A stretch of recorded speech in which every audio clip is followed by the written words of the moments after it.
Mi hermana Sofía se fugó con mi marido Carlos, dejándome a su hijo moribundo.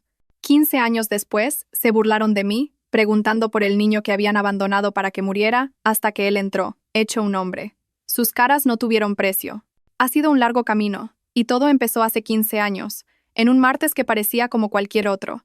Recuerdo el chirrido de los frenos de mi coche al entrar en el garaje.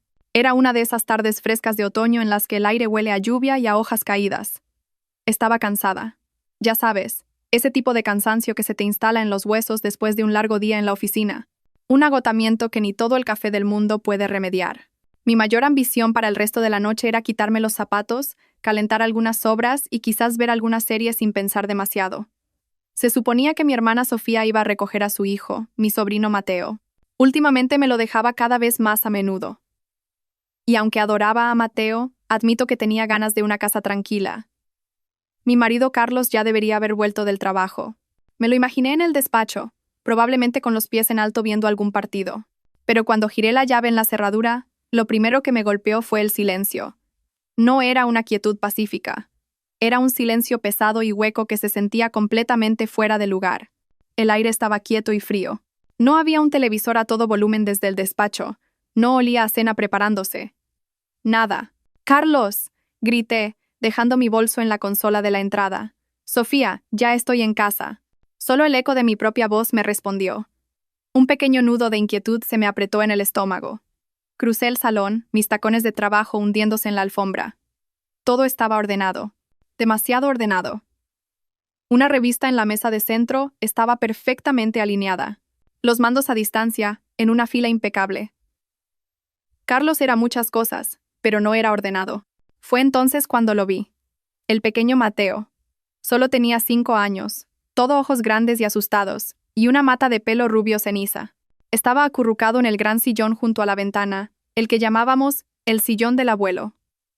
Abrazaba un cojín con tanta fuerza que sus pequeños nudillos estaban blancos. No lloraba. Solo me miraba, esperando. Mi corazón dio un doloroso vuelco. Corrí hacia él y me arrodillé. Mateo, cariño, ¿dónde está todo el mundo? ¿Dónde está tu mamá? Él solo me miró fijamente, con el labio inferior temblando. Parecía tan pequeño y perdido en aquel enorme sillón. Le aparté el pelo de la frente. Estaba húmedo, como si hubiera estado sudando. ¿Está el tío Carlos?, pregunté, con la voz más suave esta vez. Negó con la cabeza, un movimiento diminuto y brusco. Luego, sin decir palabra, desenvolvió una de sus manitas del cojín. Sostenía un trozo de papel doblado en un cuadrado apretado y arrugado. Me lo tendió. Se lo cogí. El papel estaba caliente por el calor de su mano. Por un segundo, me quedé mirándolo. Ese nudo de inquietud en mi estómago era ahora una piedra fría y dura de pavor. Supe, con esa certeza que desafía toda lógica, que lo que estuviera escrito en ese papel iba a cambiarlo todo. Y, Dios, tenía razón. Mis dedos temblaban mientras desdoblaba la nota. Era la caligrafía de Sofía, con esas letras grandes y redondeadas que siempre parecían tan alegres, tan despreocupadas. Pero las palabras en la página eran cualquier cosa menos eso. Beatriz, siento mucho hacer esto por carta. Sé que es de cobardes. Para cuando leas esto, Carlos y yo estaremos muy lejos. Estamos enamorados, Bea. Llevamos un tiempo así. Vamos a empezar una nueva vida en un lugar donde podamos ser felices. No puedo llevarme a Mateo conmigo ahora mismo. No es el entorno adecuado para un niño. Sé que cuidarás de él. De todas formas, a ti se te da mejor. Por favor, no intentes encontrarnos. Sofía. La leí una vez y luego 2. Las palabras bailaban ante mis ojos, mezclándose en un amasijo sin sentido. Parecía una broma macabra y retorcida. Mi hermana y mi marido. No era posible. Éramos familia. Carlos y yo llevábamos casados 10 años. Habíamos tenido nuestros altibajos, como cualquier pareja, pero yo lo quería. Pensaba que él me quería a mí. Y Sofía era mi hermana pequeña, la que se suponía que debía proteger. Sentí que las piernas me flaqueaban. Me dejé caer al suelo, con la carta todavía en la mano. Un zumbido comenzó en mis oídos. Miré a Mateo, que seguía observándome con aquellos ojos enormes y solemnes. Él no entendía las palabras, pero entendía la atmósfera de la habitación. Entendía el desastre. Mi mente se aceleró, tratando de encontrar una explicación, cualquier explicación que no fuera la que tenía delante. Quizás alguien los obligó. Quizás fue un malentendido. Entré tropezando en la cocina. Me temblaba tanto la mano que apenas podía sostener el móvil. Marqué el número de Carlos, directamente al buzón de voz. Su alegre saludo profesional, que había grabado para el trabajo, fue como una bofetada. Marqué el número de Sofía, directamente al buzón de voz. Sonó su mensaje cantarín y risueño. Hola, has llamado a Sofía. Deja un mensaje. Se habían ido. Juntos. Fue entonces cuando lo vi. Sobre la reluciente encimera de granito, junto al frutero, había un fajo de papeles. Los cogí. La primera página era un documento legal, una demanda de divorcio. Y allí, al final de la última página, estaba su firma. La caligrafía familiar y segura de Carlos. Lo había firmado. Había planeado esto. La fría piedra de pavor en mi estómago se hizo añicos, y una rabia abrasadora y ardiente ocupó su lugar. No solo se habían ido, habían conspirado. Me habían mentido a la cara día tras día mientras planeaban su gran escapada. Pensé en las últimas semanas. Carlos, distante, trabajando hasta tarde. Sofía, siempre tan dramática. De repente serena y tranquila. Todo encajó. Cada recuerdo era una nueva vuelta del cuchillo. El pequeño Mateo entró sigilosamente en la cocina detrás de mí. Tiró de mi manga. Tía Beatriz susurró. Mamá y el tío Carlos se han ido de viaje. Bajé la mirada hacia su rostro inocente, y la rabia dentro de mí se disolvió en una oleada de pura y desgarradora pena. ¿Cómo podían hacerle esto? ¿Cómo podía una madre abandonar a su hijo como si fuera una maleta olvidada? Lo tomé en mis brazos y lo abracé con fuerza, hundiendo mi cara en su suave pelo. Él era todo lo que me quedaba de mi familia, y yo era todo lo que él tenía. Para entender la verdadera crueldad de lo que hizo Sofía, hay que entender la mentira que me contó meses antes de desaparecer. Fue la base de todo su plan de huida, una obra maestra de manipulación construida sobre mi amor por ella y por mi sobrino. Recuerdo ese día con total claridad. Era un sábado a finales de primavera. Estaba en mi jardín, intentando devolver algo de vida a mis tomateras de aspecto triste, cuando el coche de Sofía entró chirriando en la entrada. Prácticamente se cayó del asiento del conductor, con el rostro pálido y surcado por las lágrimas. Mi primer pensamiento fue que había tenido un accidente. «Sofía, ¿qué pasa? ¿Qué ocurre?», grité, corriendo hacia ella. Se derrumbó en mis brazos, sollozando histéricamente. «Es Mateo», logró decir entre jadeos. «Oh Dios, Beatriz, es Mateo». La llevé adentro, con el corazón martilleándome en el pecho. La senté en la mesa de la cocina y le preparé una taza de tila, con las manos temblorosas. Mateo era mi mundo. Si algo le pasaba, ni siquiera podía terminar el pensamiento. Finalmente, después de unos sorbos de tila, se calmó lo suficiente como para hablar. Me miró, con los ojos desorbitados por un terror que yo, en mi ingenuidad, creí real. Los médicos. Le hicieron unas pruebas, susurró. Tiene un trastorno sanguíneo raro. Es terminal, Beatriz. La taza se me resbaló de los dedos, haciéndose añicos en el suelo de baldosas. Ni siquiera me di cuenta. ¿Qué? ¿Qué estás diciendo?, dijeron. Dijeron que le quedan 6 meses. Quizás menos. Hundió la cara entre las manos, sus hombros sacudidos por nuevos sollozos. ¿6 meses? ¿Cómo se supone que voy a ver morir a mi propio bebé? No puedo hacerlo, Bea. No soy lo bastante fuerte. Lo veo y solo puedo pensar en que me está dejando. Cada tos, cada vez que dice que está cansado, me está matando. Estaba completa y absolutamente devastada. Por Mateo, ese hermoso niño cuya vida se estaba truncando tan trágicamente. Y por mi hermana, que se enfrentaba a la peor pesadilla de cualquier padre.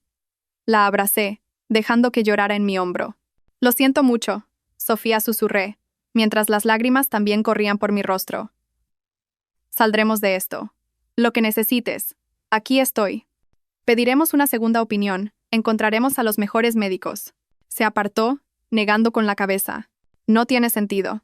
Dijeron que es definitivo. No hay tratamiento». Me miró, con los ojos suplicantes. «Beatriz, no puedo. No puedo estar aquí para verlo. Sé que suena horrible. Sé que sueno como un monstruo. Pero no puedo». Y entonces pronunció la frase que selló nuestro destino. «¿Podrías ayudarme con él? Solo por un tiempo. Déjame tener un poco de tiempo para procesar esto. Solo necesito un respiro del recordatorio constante». «Por supuesto», dije que sí. ¿Qué otra cosa podía decir? Mi hermana se estaba desmoronando y su hijo se estaba muriendo. Le dije que lo trajera cuando necesitara un descanso. Haría cualquier cosa para aliviar su carga. No tenía ni idea de que no estaba aliviando su carga.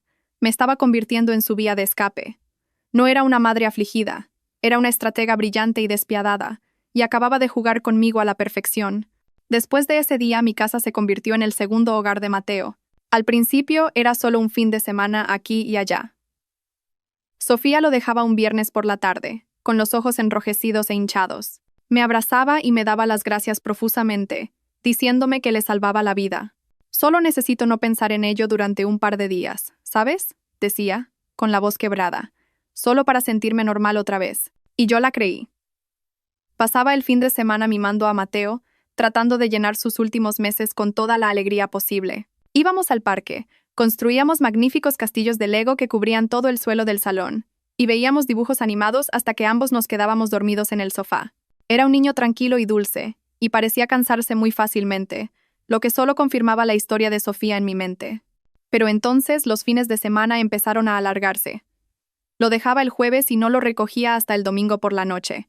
Luego se convirtieron en semanas enteras. Sus llamadas se hicieron menos frecuentes.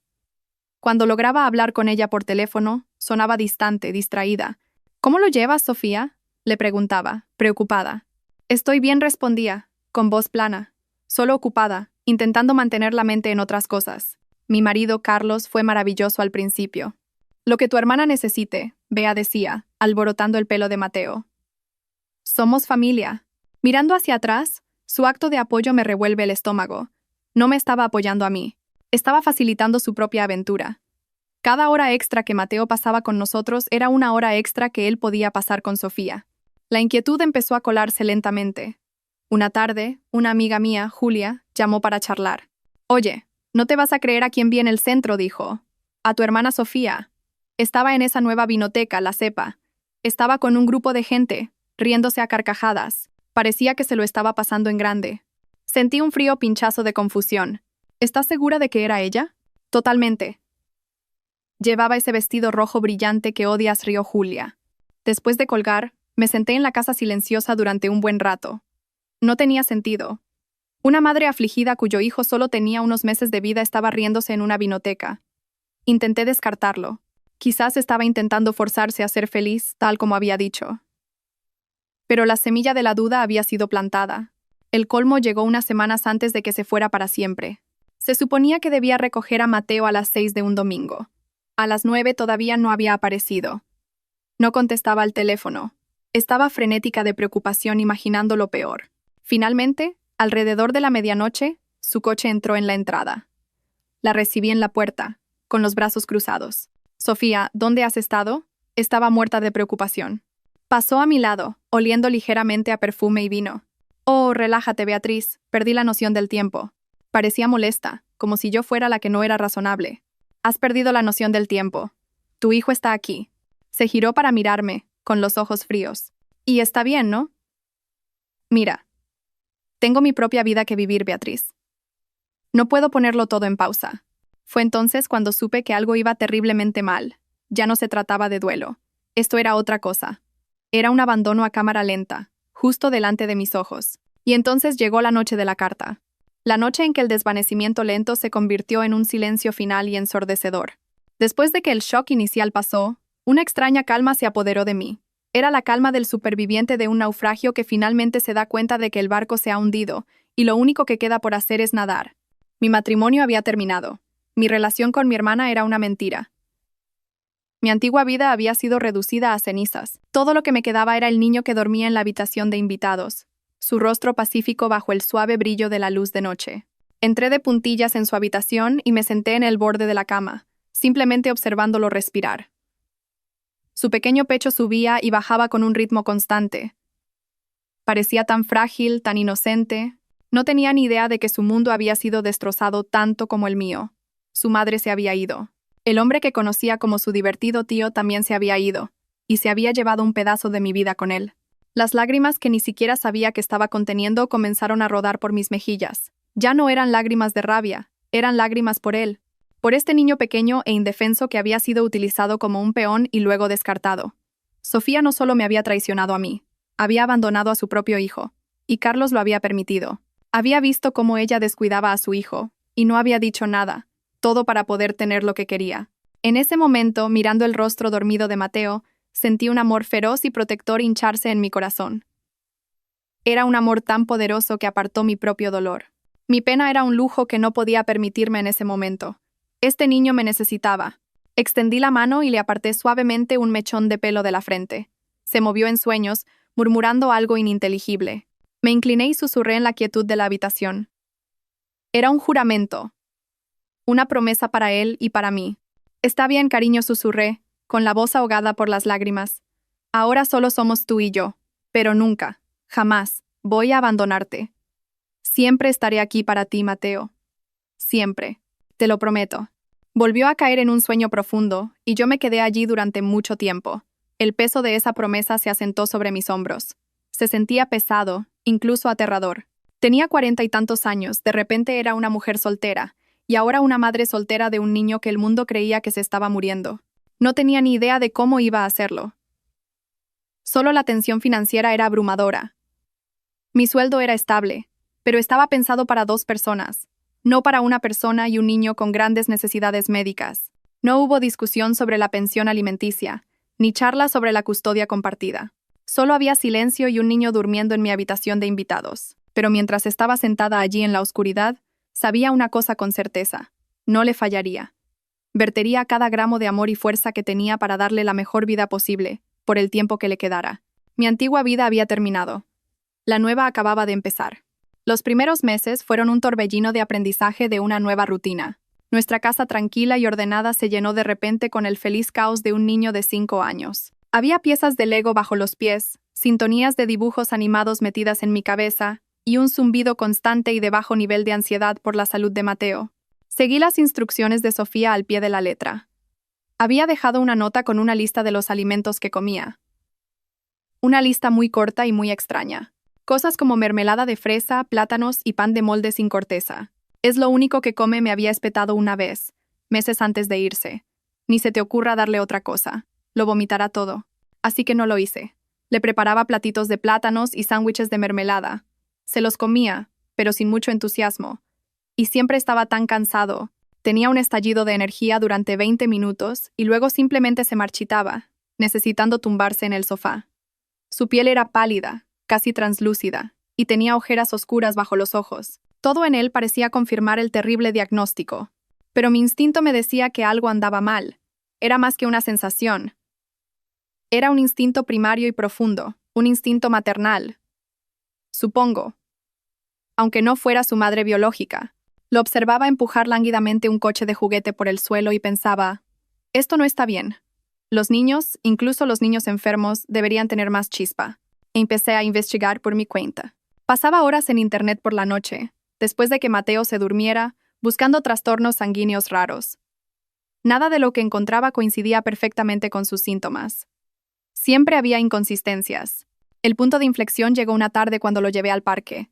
Estaba muy emocionado por subir a los columpios. Lo empujé suavemente y él rió, pataleando con sus piernecitas. Pero después de menos de 5 minutos, pidió parar. «Estoy cansado», tía Beatriz dijo, con su vocecita como un susurro agotado. Apoyó la cabeza en mi costado mientras nos sentábamos en el banco del parque, y se quedó dormido en minutos. Eso fue todo. No podía quedarme de brazos cruzados viéndolo desvanecerse. Sofía había dicho que no tenía sentido pedir una segunda opinión, pero Sofía era una mentirosa y una cobarde. No me fiaba de una sola palabra que hubiera dicho. Al día siguiente pedí una cita. No fui a nuestro médico de cabecera local. Quería ojos nuevos, un especialista de primera. Encontré a una hematóloga pediátrica muy recomendada, Ladra Serrano, en el hospital de la ciudad. Era caro. Tuve que usar dinero que había estado ahorrando durante años. Dinero de una pequeña herencia que me había dejado mi abuela. Pero no importaba. Esto era más importante que cualquier cuenta de ahorros. Abrigué a Mateo y nos fuimos al centro. Recuerdo estar sentada en la sala de espera, con las manos sudorosas y el corazón golpeándome las costillas. Mateo estaba sentado en mi regazo, mirando tranquilamente un libro de cuentos. Estaba aterrorizada por lo que diría la doctora. Una parte de mí temía que confirmara mis peores miedos. Pero una parte más grande de mí gritaba que esto era lo correcto.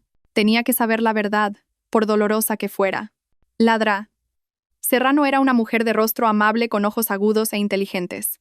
Escuchó pacientemente mientras le explicaba la situación, tropezando con las palabras al relatar el diagnóstico que Sofía me había dado. Observé su rostro con atención, pero permaneció neutral, profesional. Luego comenzó su examen de Mateo. Fue amable y minuciosa, haciéndole reír mientras comprobaba sus reflejos. Le tomó la tensión, le escuchó el corazón y le palpó los ganglios del cuello. Cuando terminó, nos envió al final del pasillo para unos análisis de sangre. Mateo fue valiente. Solo hizo una pequeña mueca cuando entró la aguja. Esperamos lo que pareció una eternidad. Finalmente, una enfermera nos llamó de nuevo al despacho de Ladrá. Serrano. Tenía los resultados en la mano. Tenía el corazón en un puño. Ladrá. Serrano me miró, con expresión seria. Beatriz dijo, con voz suave pero firme. He revisado los análisis de sangre de Mateo. Hemos hecho un panel completo. Contuve la respiración. Ella respiró hondo. No sé de dónde sacó su hermana la información, pero Mateo no tiene un trastorno sanguíneo terminal. No tiene ningún tipo de trastorno sanguíneo. El alivio que me invadió fue tan intenso que casi me desmayo. Fue como si me hubieran quitado un peso físico del pecho. Empecé a llorar. Lágrimas silenciosas de alegría rodando por mi cara. Mateo iba a vivir. Iba a estar bien. Pero Ladrá. Serrano no había terminado. Se inclinó hacia adelante, con los ojos llenos de una mezcla de compasión e ira. Sin embargo, dijo, bajando la voz, Mateo es un niño muy enfermo. Sus resultados son alarmantes. Sufre de desnutrición severa. Está anémico y tiene deficiencias significativas de vitaminas y minerales en general. La habitación volvió a enfriarse. Desnutrición. Me miró directamente. Este niño no se está muriendo, señora. Se está muriendo de hambre. La palabra quedó suspendida en el aire entre nosotras. Muriendo de hambre. Y en ese instante cada pieza del rompecabezas encajó. Su fatiga, su piel pálida, su falta de apetito por cualquier cosa que no fuera azúcar y almidón, no era una enfermedad. Era negligencia criminal. El alivio que había sentido momentos antes fue reemplazado por una rabia blanca, candente y cegadora. Sofía no solo me había mentido para deshacerse de su hijo, lo había estado matando de hambre sistemáticamente. Ya fuera por ignorancia o pura malicia, no lo sabía. Y, francamente, no me importaba. Lo había dañado activamente, poniendo en peligro su vida con su egoísmo y engaño. Esa historia de 6 meses de vida no era solo una mentira para que yo me lo quedara. Era el resultado potencial de su propia crianza. Mi camino a seguir se volvió de repente cristalino. Ya no era solo su cuidadora. Era su salvadora. Mi consulta con un abogado sobre los papeles de divorcio que Carlos había dejado tendría que esperar. Mi primera y única prioridad era deshacer el daño que mi hermana había hecho. Iba a salvar a este niño. Iba a darle una vida real, llena de salud, amor y todo lo que su propia madre le había negado. Los años que siguieron fueron un testimonio del poder curativo del amor y la sopa de pollo, literalmente, armada con el diagnóstico de Ladrá. Serrano y un plan de nutrición detallado, le declaré la guerra a la desnutrición. Mi cocina, que hasta entonces se usaba principalmente para recalentar comida para llevar, se convirtió en mi centro de mando. Compré libros de cocina, vi programas de cocina. Aprendí la diferencia entre fuego lento y ebullición. Me convertí en una experta en alimentos ricos en nutrientes. Cada mañana preparaba un caldo nutritivo lleno de verduras, pollo y hierbas. Al principio, conseguir que Mateo comiera era una batalla. Su cuerpo estaba tan acostumbrado a la comida basura que la comida de verdad le sabía extraña. Apartaba la cuchara, arrugando la cara con disgusto. Pero fui paciente. Fui implacable. Lo convertía en un juego. Ahí va el avión al hangar, decía, acercando la cuchara a su boca. Lenta y minuciosamente empezó a comer. Un sorbo de sopa un día, 2 sorbos al siguiente. Nunca olvidaré la primera vez que se terminó un cuenco entero. Me miró con una sonrisa tímida, con un trocito de zanahoria en la barbilla. «Bien hecho, Mateo», lo animé, con el corazón rebosante de orgullo. «Te estás poniendo muy fuerte». A medida que su cuerpo sanaba, su espíritu comenzó a florecer. El niño pálido y apático empezó a desaparecer, reemplazado por un niño con mejillas sonrosadas y ojos brillantes y curiosos. Empezamos a dar paseos cortos, luego más largos. Tenía energía. Quería correr, trepar y explorar. Un día, cuando tenía unos 7 años, estaba chutando un balón de fútbol en el jardín. No solo lo chutaba, Lo perseguía con una determinación feroz, su risa resonando en el aire de la tarde. Yo estaba sentada en el porche observándolo cuando se giró hacia mí, con la cara sonrojada por el esfuerzo y la alegría. «Mira esto, tía Beatriz», gritó, y chutó el balón con todas sus fuerzas. Voló por el aire y aterrizó justo en mis petunias. Ambos nos echamos a reír. Fue en momentos como ese, momentos simples y ordinarios, cuando sentí la alegría más profunda. Esto era por lo que había luchado. Esta era mi victoria. En algún momento alrededor de su 8º cumpleaños empezó a llamarme mamá. Sucedió de forma tan natural que casi no me di cuenta. Estábamos en el supermercado y tiró de mi manga para llamar mi atención. «Mamá, ¿podemos comprar los cereales azucarados?», preguntó, señalando una caja de colores vivos. Paré el carro y lo miré. La palabra quedó suspendida en el aire entre nosotros. Se sentía bien. Sonreí, con los ojos llenándose de lágrimas. «No, no podemos comprar los cereales azucarados», dije, alborotándole el pelo. «Pero puedes elegir la fruta que quieras». Desde ese día fui mamá. La palabra tía quedó jubilada para siempre. Éramos una familia pequeña, poco convencional, improvisada, pero una familia al fin y al cabo. Nunca volví a casarme. Ni siquiera sentí la necesidad de tener citas. Mi vida estaba llena. Criar a Mateo, verlo crecer de un niño frágil a un joven fuerte, amable e inteligente, me dio un propósito que nunca antes había conocido. Jugó en el equipo de fútbol del instituto. Sacó buenas notas. Tenía amigos. Tenía una vida real, vibrante y maravillosa. Y fue el mayor regalo que jamás me habían dado. 15 años. Es toda una vida, ¿verdad? Tiempo suficiente para que las heridas cicatricen. Para que los recuerdos se suavicen en los bordes. Tiempo suficiente para que un niño de 5 años se convierta en un hombre de 20. Mateo estaba en su 2º año de universidad, estudiando medicina, nada menos. Vivía en casa para ahorrar dinero, y nuestra pequeña casa todavía estaba llena de su presencia. Sus zapatillas gigantes junto a la puerta, sus libros de texto apilados en la mesa del comedor, el sonido de su música flotando desde su habitación. Yo estaba contenta, de verdad. La rabia que una vez sentí hacia Sofía y Carlos se había desvanecido en un dolor sordo y distante. Rara vez pensaba en ellos. Cuando lo hacía, era con una especie de curiosidad desapegada. Me preguntaba qué habría sido de ellos, cómo serían sus vidas. Pero nunca tuve un deseo real de averiguarlo. Y entonces, un sábado por la tarde, el pasado irrumpió en mi presente. Estaba en el supermercado, en la sección de lácteos, intentando decidir entre leche entera y semidesnatada. Era un momento completamente ordinario en un día completamente ordinario. «Beatriz, ¿eres tú?» La voz era más vieja, un poco más rasposa, pero la reconocí al instante. Un escalofrío me recorrió, tan intenso que sentí que se me dormían los dedos. Me quedé helada, con la mano suspendida sobre los cartones de leche. Lentamente, me di la vuelta. Era ella. Sofía.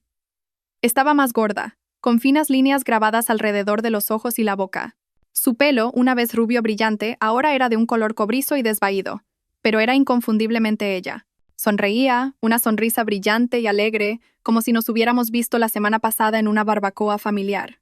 «Sofía», dije. Mi voz sonaba rígida, extraña en mis propios oídos. «Sabía que eras tú».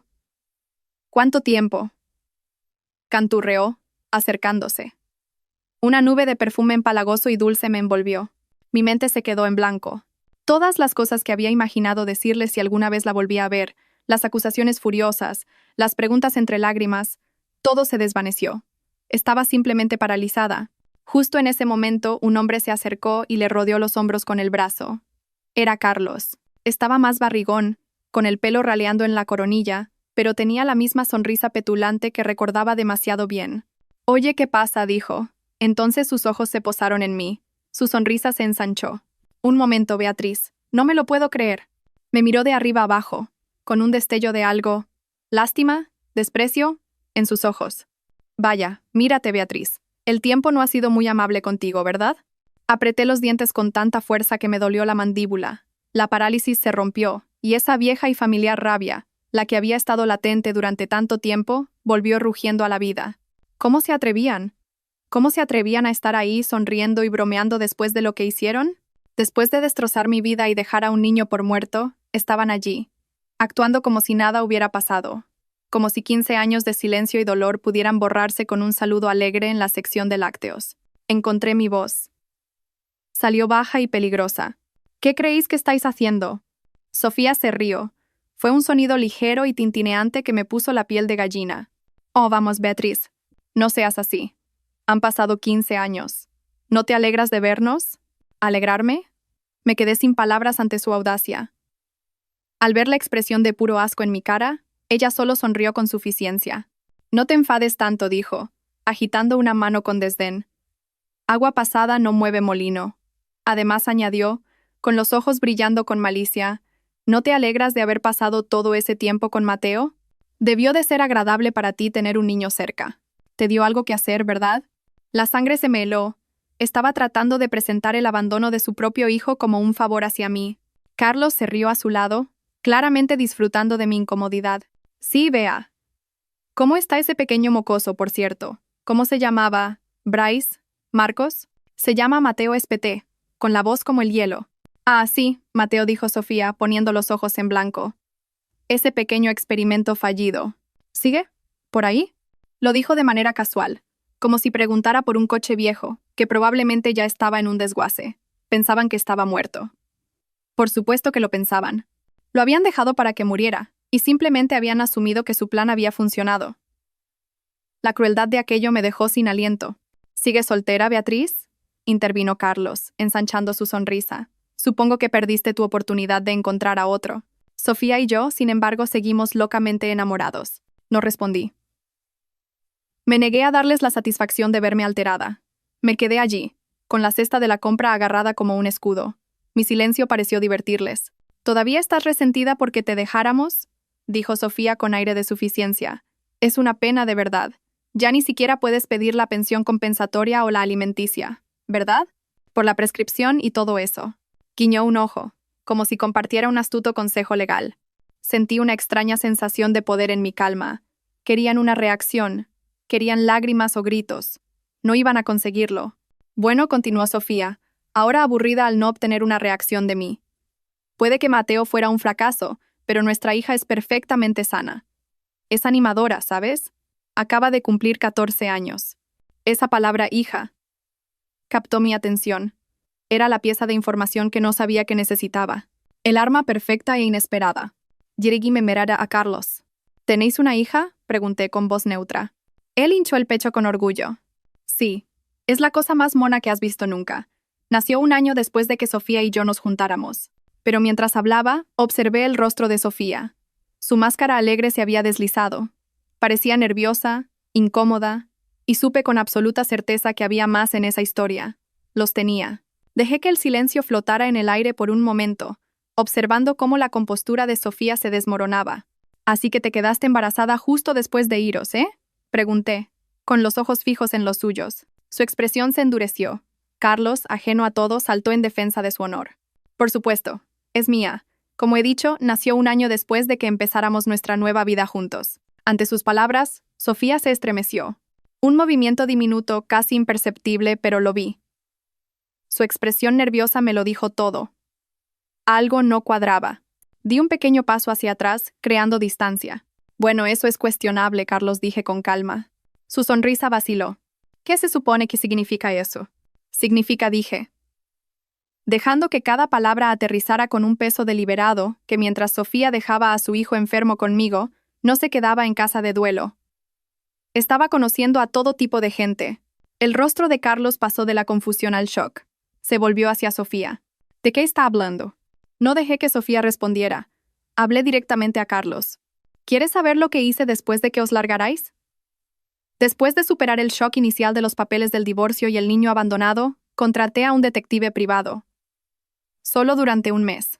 Quería saber a qué me enfrentaba, y descubrió mucho. El rostro de Sofía se puso pálido. ¿Tú hiciste qué?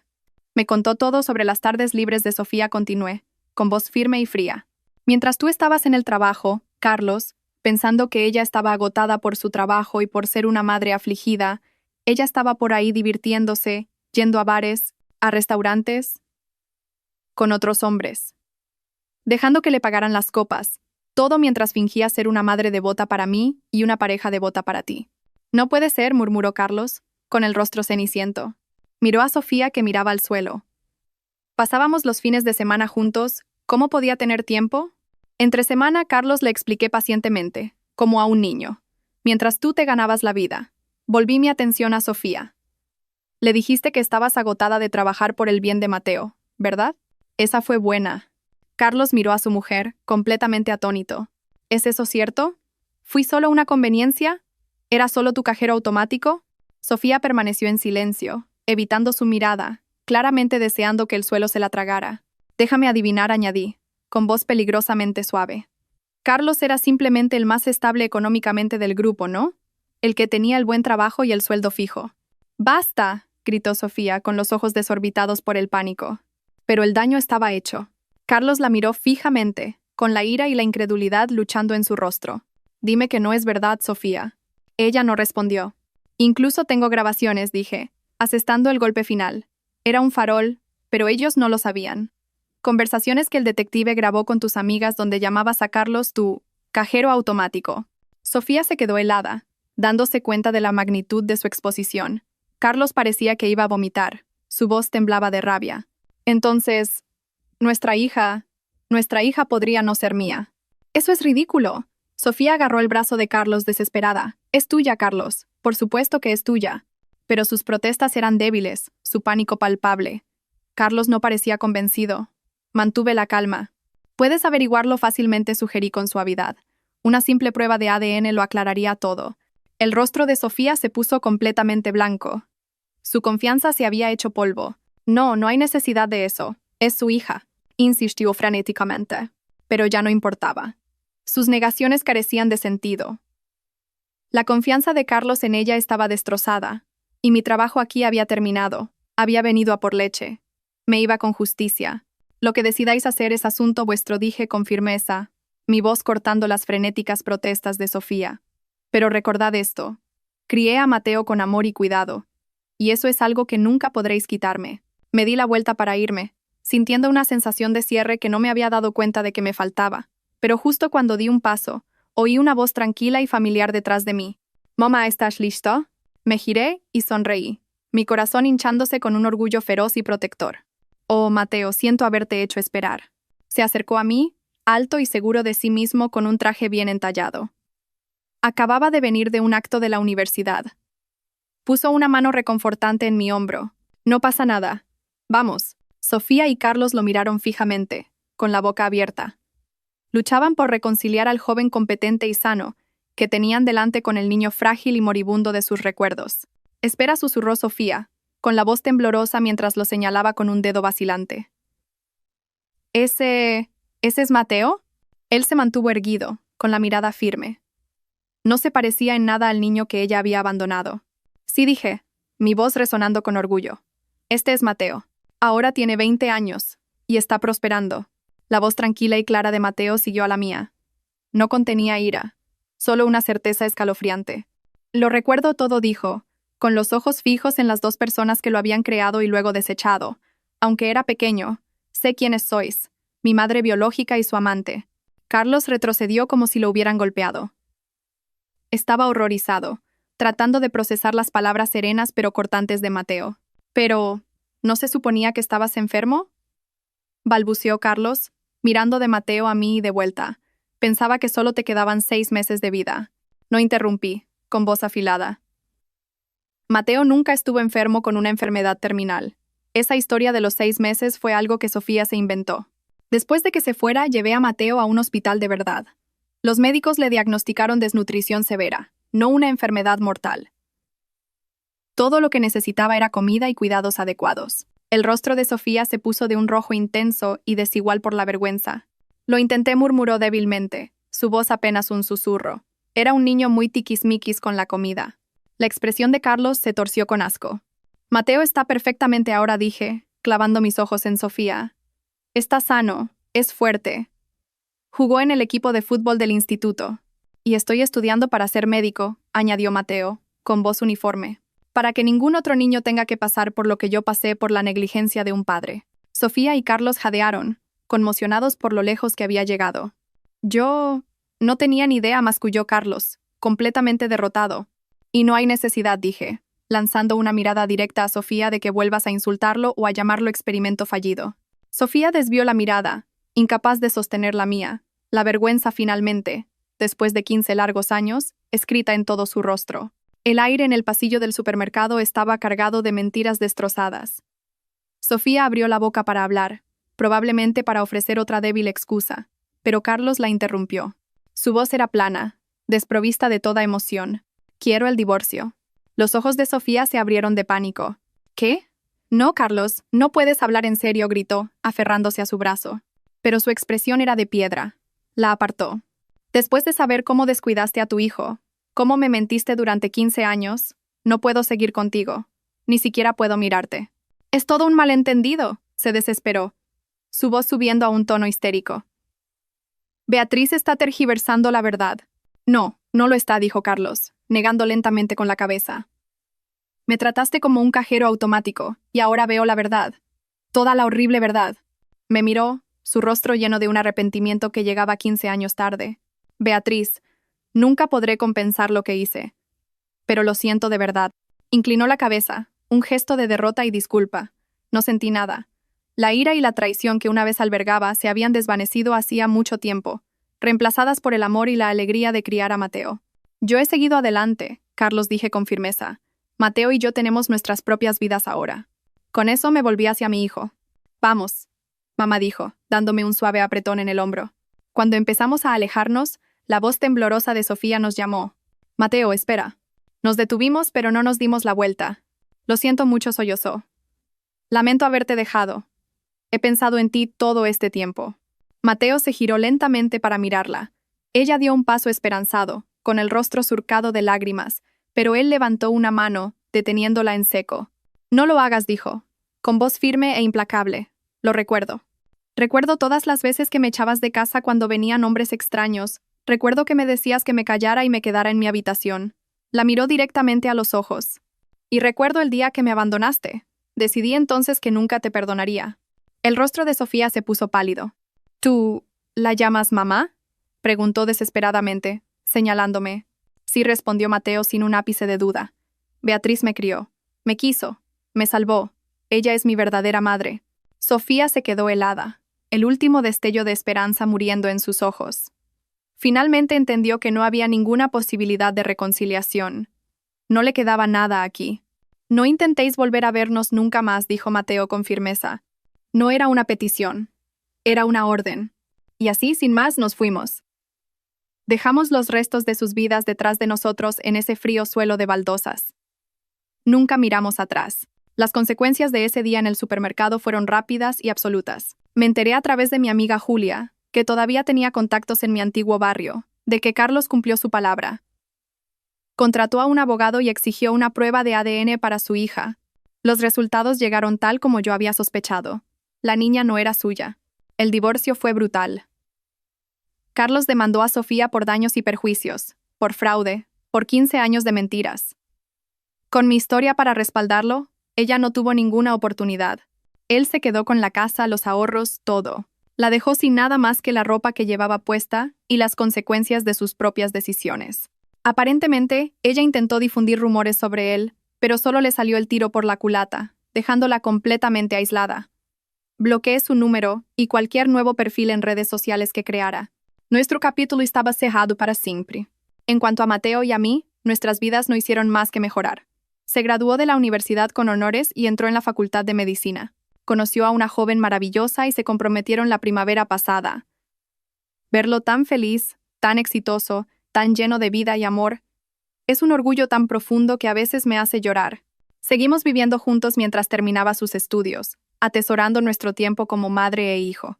En su 25º cumpleaños, lo llevé a un restaurante elegante, el tipo de lugar que nunca nos hubiéramos podido permitir en los primeros años. Nos sentamos en una mesa tranquila, con la luz de las velas parpadeando entre nosotros.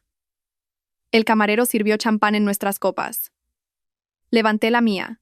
Un brindis, dije, con la voz ahogada por la emoción, por el increíble hombre en el que te has convertido, por tu futuro, por tu felicidad. Estoy tan orgullosa de ti, Mateo. Chocó su copa contra la mía, con los ojos brillantes. «Salud», mamá dijo, con la voz llena de calidez. «Por nosotros. Lo conseguimos». En ese momento, rodeada por el suave murmullo del restaurante, sentí una sensación de paz tan profunda que llenó cada parte de mí. Había tomado las decisiones correctas. Había luchado las batallas correctas.